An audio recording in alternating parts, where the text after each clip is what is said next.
Hey guys, welcome to the Everyday People Book Club. I'm your host Nathan, and today we'll be reviewing For Whom the Bell Tolls. For Whom the Bell Tolls by Ernest Hemingway was written in 1939 and published in 1940. The novel takes place in Spain, 1937, which is the year of the Spanish Civil War. The war raged from 1936 to 1939. In 1937, Hemingway flew to Madrid so that he was able to see what was going on the ground. He wanted a first-hand perspective so he could better report and write his novel. The novel includes many real-life historical figures, most notably Robert Hale Merriman, who was an American volunteer and the leader of the International Brigades. The main character of the book is named Robert Jordan, and it's widely believed that Robert Hale Merriman was the inspiration for the character. After leaving Spain, Hemingway went to Havana, Cuba with his wife Martha, where the two lived on a 10-acre lot and wrote the book. Hemingway moved around quite a bit while he was writing the book, living in Key West, Ketchum, Idaho, and eventually finishing the book at the Intercontinental Barclay Hotel in New York. So the novel follows Robert Jordan, who's an expert in explosives and demolition. He is an American fighter and a volunteer from America leading the international brigades. Now, at the beginning of the book, he's tasked with blowing a bridge in order to prevent reinforcements from reaching a battlefield during a pivotal battle, which would give the freedom fighters and the anti-fascists a way to hold off and have a turning point in the war. Along the way to the bridge, we're introduced to the characters, who are Pablo, referred to as the old man, his wife Pilar, referred to as a gypsy, and then also Maria and a few others. Those are the main characters. There is a subplot in the book with Robert Jordan and Maria where they fall in love. Maria joined the anti-fascists after being raped and having her head shaved by the fascists. Her and Robert Jordan strike up a love affair as they travel towards this bridge, and then eventually she goes and becomes the most important character in the book. As Robert Jordan gets blown off his horse near the end, he doesn't want to slow people down, and he tells Maria, "Go on without me. As long as you're alive, I'll be alive with you." We don't really know how the book ends exactly because it kind of cuts out while Robert Jordan is laying there waiting for the fascists to come. He's prepared to fight them to the death, but the last thing that we see in the book is them rounding the corner, coming up the hill, and it just kind of ends. So it does leave a little wiggle room that you don't know if he made it out or not. If this was a modern story written today, there would absolutely be a For Whom the Bell Tolls 2. For Whom the Bell Tolls was named after a meditation by English poet John Donne. It refers to the ringing of bells at a funeral, although there are no major significant bells in the book. My personal opinion on this book, and as a fan of Hemingway, it almost pains me to say this, it's just not that good.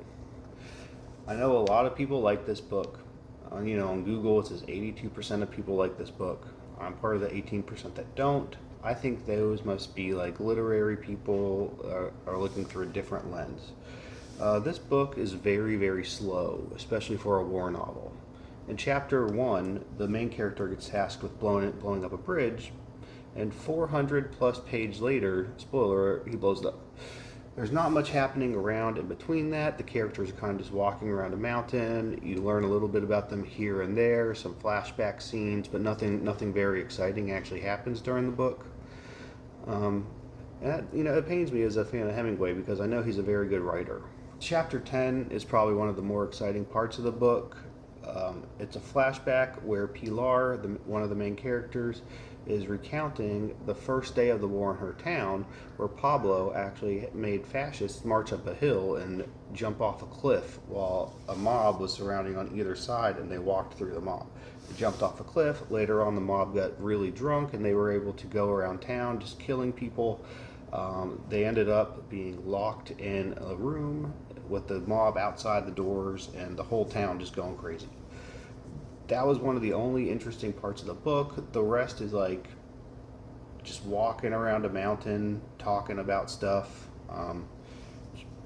Really not that gripping, and it was kind of a long, hard read. Here's a passage that I thought really clarifies the type of writing that's in this book, and it's out of context, so you might not know what's going on here, but this is the kind of writing that you have to read 400 pages of, okay? This that they were not to have, and now they were having. They were having now, and before, and always, and now, and now, and now. Oh, now, now, now, the only now, and above all now, and there is no other now but thou now. And now is thy prophet, now and forever now. Come now, now for thee is no now but now. Yes now, now please now, only now, not anything else, only this now. And where are you, and where am I, and where is the other one? And not why, not ever why, only this now. So this book might not be too bad if it took a trip back to the editor and kind of chopped down. I think it's like a 400-page book that could be much better served as a 150-page book. The characters were pretty undeveloped. Character development kind of just was Marvel style of giving people nicknames. Robert Jordan was Inglés, Pablo was Old Man, and Pilar was Gypsy. And that's pretty much all that you find out about these characters.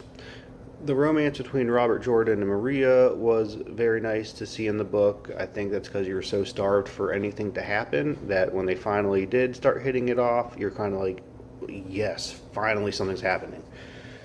It also gave a very fitting end where after Robert Jordan was blown off of his horse, after the bridge was attacked and blown up, the people are coming over, they're running away, he gets blown off a horse and ends up sacrificing himself.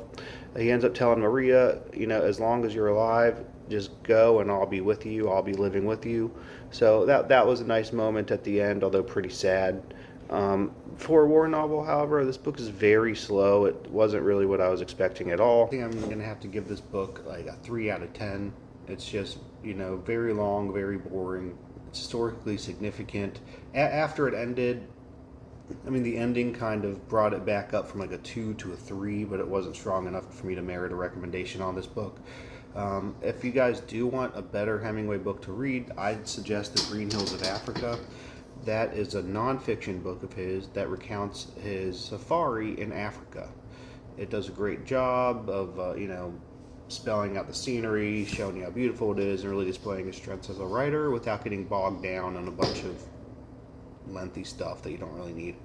So, 3 out of 10 for Whom the Bell Tolls. Thank you for joining me. This is my first book review, so thanks for sticking it out. I'm sure it'll get better as time goes, but this is my first one, so thank you so much. Appreciate everything. Have a great day. See you guys on the next one. Oh yeah, don't forget to like, subscribe, hit the bell, all the stuff.